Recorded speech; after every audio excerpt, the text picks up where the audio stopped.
Alright, aujourd'hui on fait un changement d'huile à transmission sur un GMC Sierra 2500 2017 avec la transmission Allison 6 vitesses.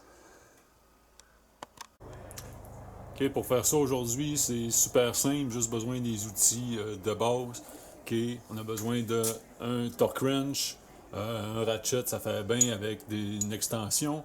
On a besoin d'un box 13 mm, 15 mm, un filter wrench pour l'enlever, le vieux, ça peut bien faire.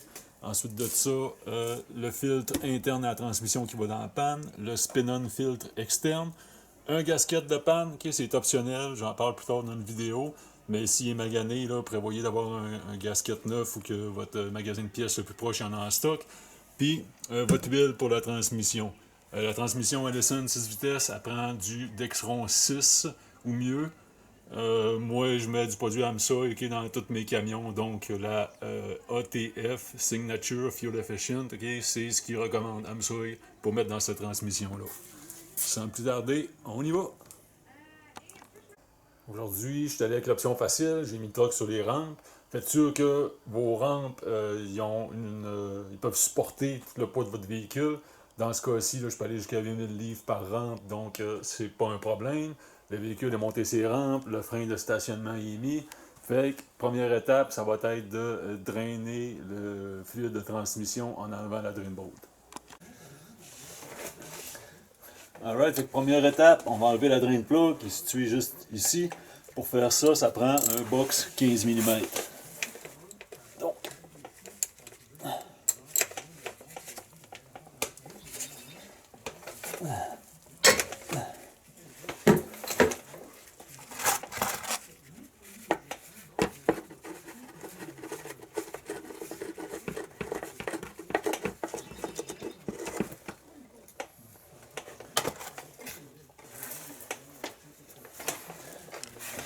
et on regarde la couleur du fluide, ça a l'air pas pire pantoute.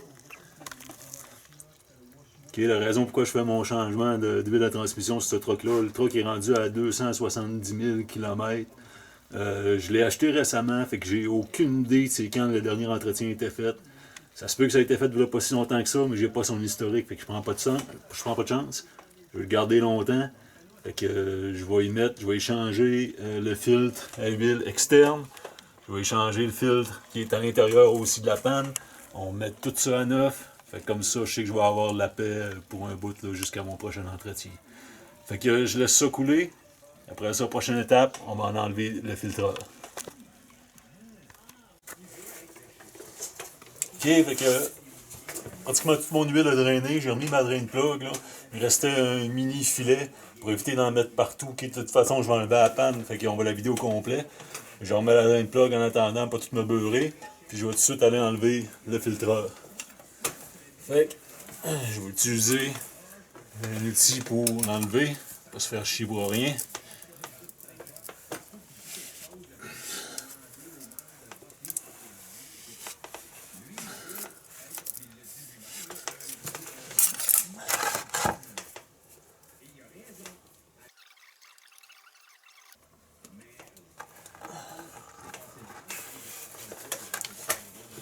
Qui est super important, votre filtreur là, avant de le discarter, n'oubliez pas.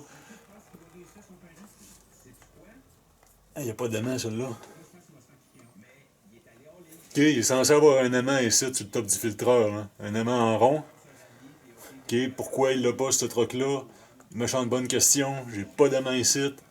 J'ai pas d'aimant qui est resté en haut sans note. Il est censé avoir un aimant là-dessus. Ok, fait que je vais venir nettoyer le spot du filtreur. Surtout, je vais m'assurer que la surface, parce que le seal de rubber, là, il vient sceller du filtreur. C'est propre, propre, propre.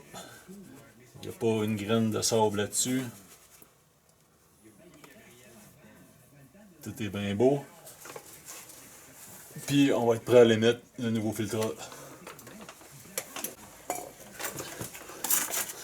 Alright, checkez ça. L'aimant qui manque, ok, j'ai appelé au concessionnaire, ils ont pas ça en stock, ils ont jamais vendu ça le vie, blablabla.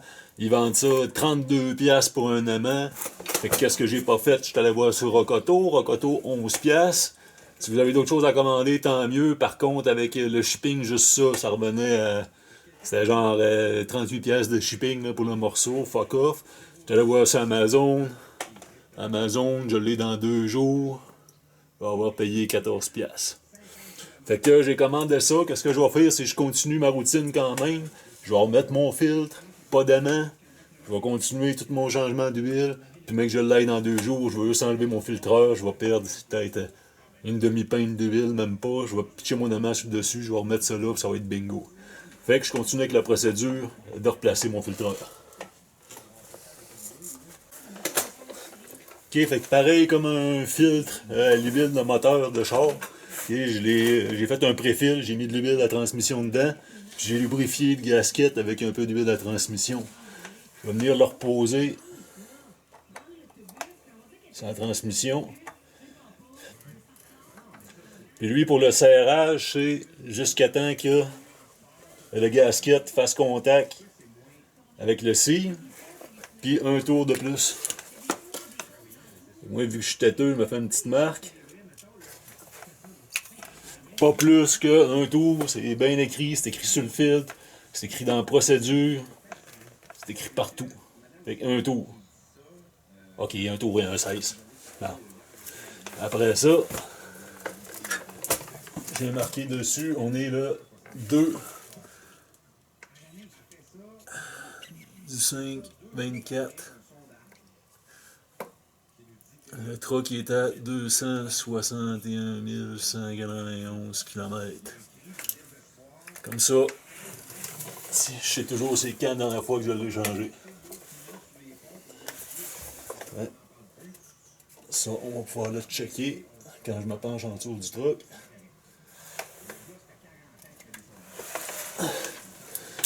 Fait que l'installation est faite pour mon filtreur. Prochaine étape, on va venir retirer la panne au complet pour aller changer le filtreur qui est à l'intérieur de la panne. Fait que je vais stocker mes bottes tout le tour avant de la descendre au complet. Les bottes pour de faire la panne de transmission, c'est un box 13 mm.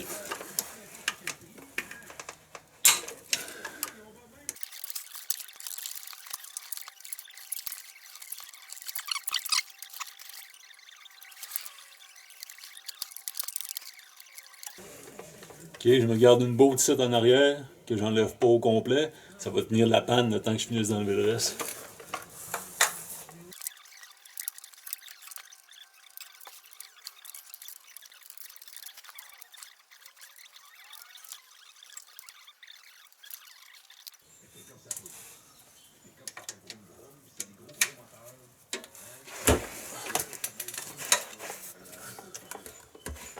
Je décolle la panne avant de tout slacker. Faut aussi de la décoller après quand tout est défait puis qu'elle me tombe dans la face. Là, il me reste juste 2 bottes qui tiennent la panne.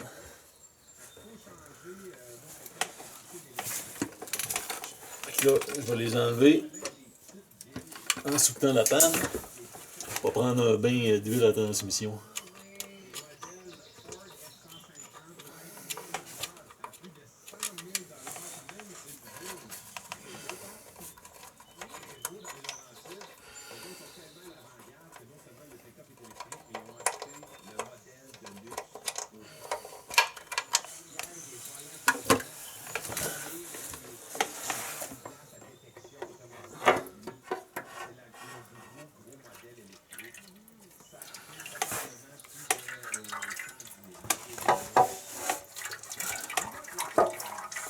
Et voilà.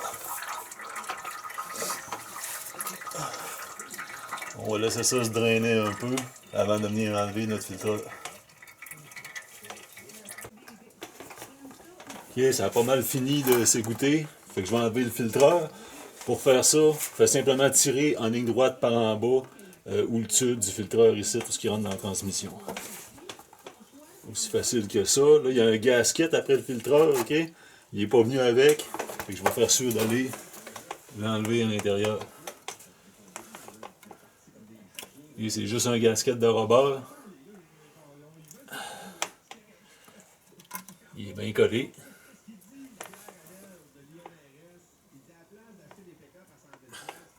Il vient tranquillement, avec les doigts pleins d'huile, c'est pas évident. Ça, c'est le gasket du filtreur qu'il faut enlever. Il y en a un nouveau qui vient avec le nouveau filtre.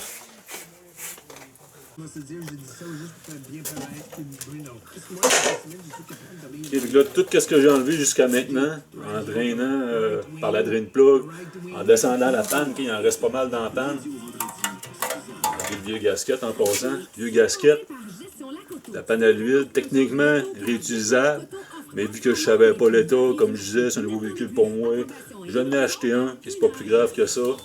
Mais si je savais, c'est quand le dernier service était fait, ou si c'est moi qui avais fait la dernière maintenance dessus, j'aurais réutilisé de même. Je vais en avoir un neuf installé. Ça s'en va aux poubelles. Ok, la panne. Je vais drainer ce qui reste dedans dans ma chaudière.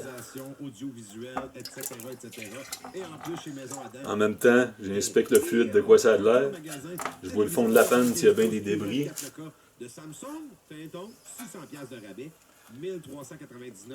Ok, pour l'instant, ça a l'air bien beau.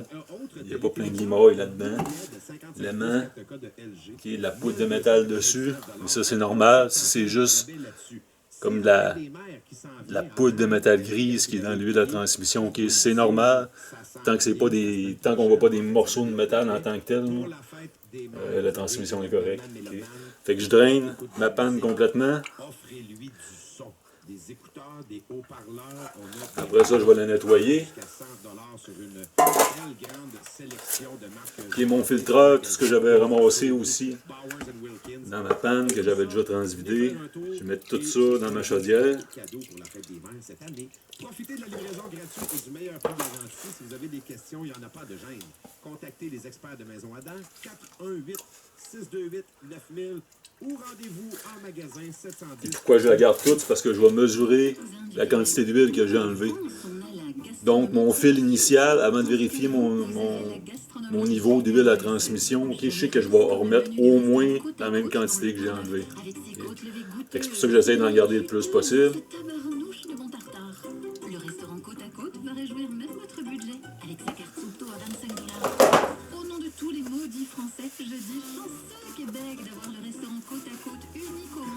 Si on regarde jusqu'à maintenant, là, ce que j'ai enlevé, je suis rendu à 7,5 litres qui est d'huile que j'ai retiré de la transmission, du filtreur, tout au complet. Fait que tantôt, mais que je remette mon huile, je vais commencer ça à 7,5 litres. Après ça, je vais vous expliquer la procédure. On va checker le niveau à froid, m'assurer que j'ai au moins le minimum avant de partir avec le truck, faire chauffer la transmission, puis vérifier le niveau à chaud. Fait que je nettoie tout ça, puis je vous reviens là-dessus.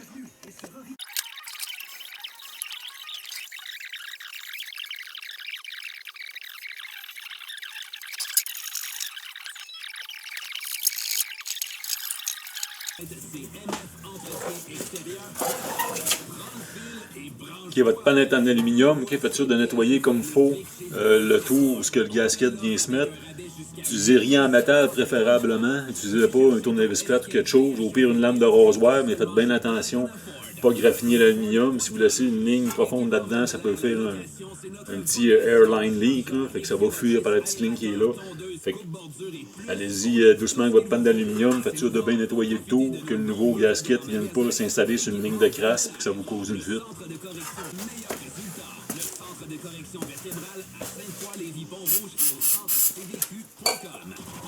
Ok, moi j'utilise un petit morceau de Scotch Brite avec un peu de brake cleaner. Je viens frotter doucement.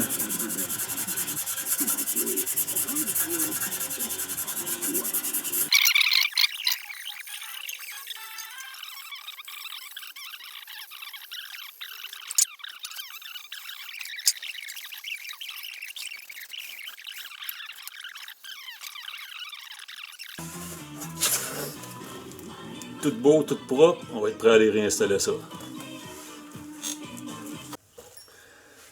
Alright, fait que j'ai préparé mon nouveau filtreur, mon nouveau gasket qui va sur la panne. Fait qu'on retourne en dessous du truck et on est prêt à tout remettre ça.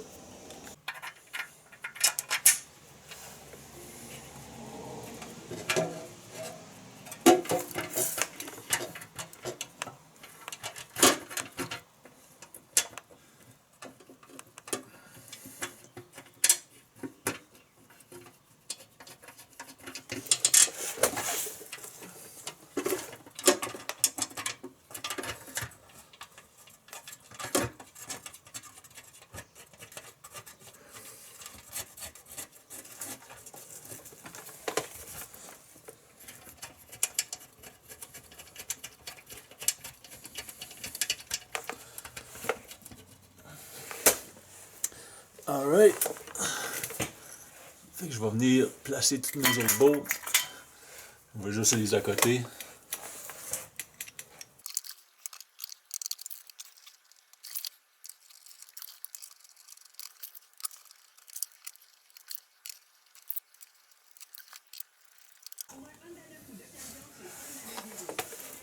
Ok, fait que le torque pour les bolts de la panne, c'est 20 pieds-livres. J'ai pas de pattern spécifique, ok, pour le serrer, là, j'ai pas la séquence, fait que je vais y aller juste dans un pattern général du centre vers les extrémités. J'ai 12 bolts, ok, fait que je vais faire 1, 2, 3, 4, 5, 6, 7, 8, 9, 10, 11, 12. Aussi simple que ça.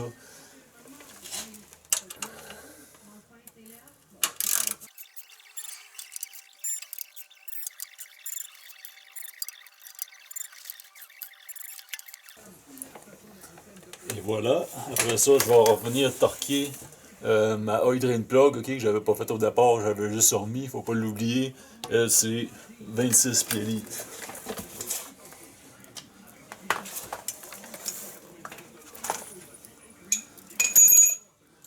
Okay, avant de faire ça, je vais l'enlever, je vais la nettoyer comme il faut. Nettoyer le seal qui vient avec.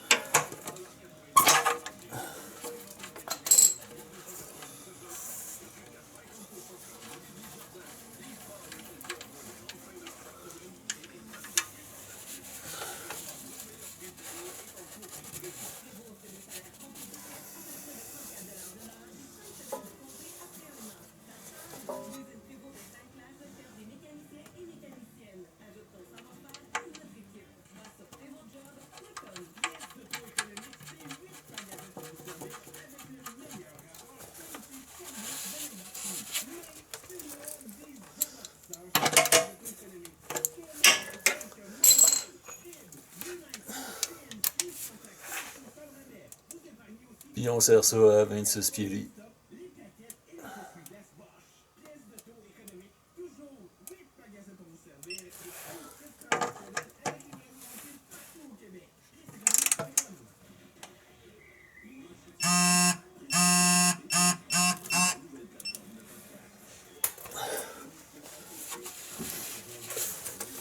Et voilà, fait que notre filtreur a été changé, minus l'aimant. La panne est faite, le drain de plug est arrêté. Le filtreur en dedans, tout est beau. J'ai remis le gasket, j'ai rien oublié. Fait que prochaine étape, on remplit ça avec la quantité que j'ai enlevée dans mon seau. Après ça, on fait une vérification du liquide à froid. Okay, fait que pour le remplissage, ça se fait par le oil dipstick, okay, la transmission. Par où est-ce qu'on check la transmission? Une grande entonnoir mince, okay, ça fait bien. Là, dans ma chaudière, tantôt, ce qu'on avait enlevé,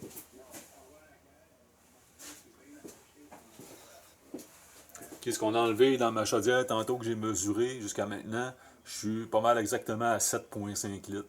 Okay, fait que je vais commencer par mettre ça dans le camion. Après ça, je vais le descendre de ses rampes, puis on va faire la procédure de vérification à froid.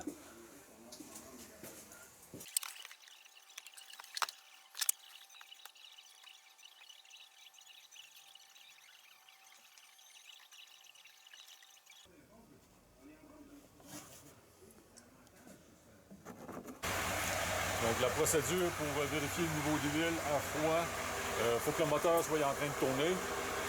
Le véhicule a viré au idle pendant au moins une minute. Ensuite de ça, vous faites changer le secteur de vitesse, vous mettez ça sur leur pilon un petit peu, ensuite de ça sur le D pour être sûr que l'huile aille partout dans la pompe là où est-ce qu'elle doit aller.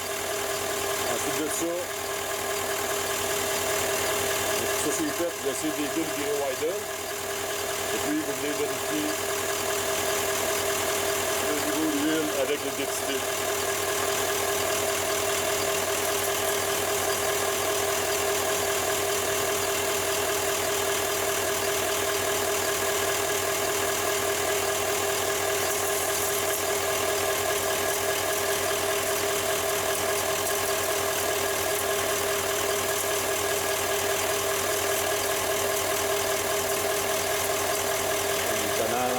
Pas du bon bord.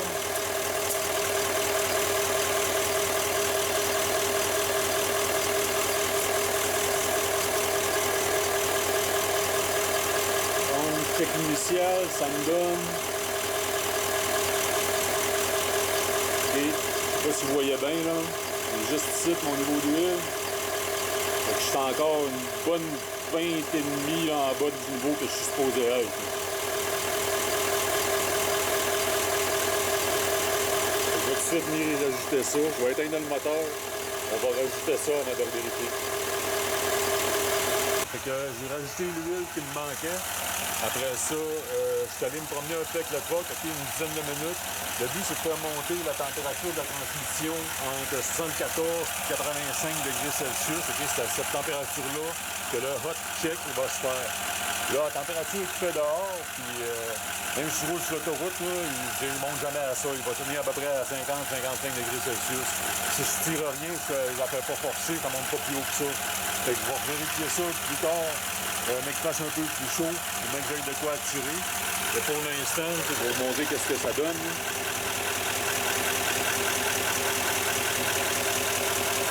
Et pour l'instant, je vérifie. Je suis pas à frette, mais je suis pas à chaud non plus.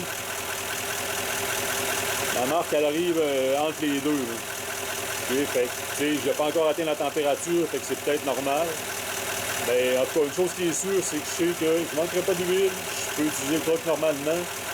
Dès que les conditions vont le permettre, que je suis capable d'atteindre une température d'huile à transmission en haut de 75 degrés Celsius, ben là, je vais refaire mon check pour être sûr que je me situe dans la marque haute. Comme c'est là, je suis juste en dessous, ça ne m'inquiète pas pantoute. Fait on regarde ça de même pour l'instant.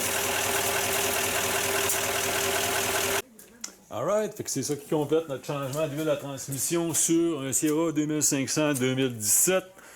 La seule affaire qui va manquer, comme je l'ai parlé pendant la vidéo, c'est l'aimant qui va sur le filtre extérieur. Je vais recevoir ça dans 2 jours. Fait que dès que je reçois ça, je dévisse mon filtre, je remets l'aimant, je retête ça là-dessus, puis on est good to go.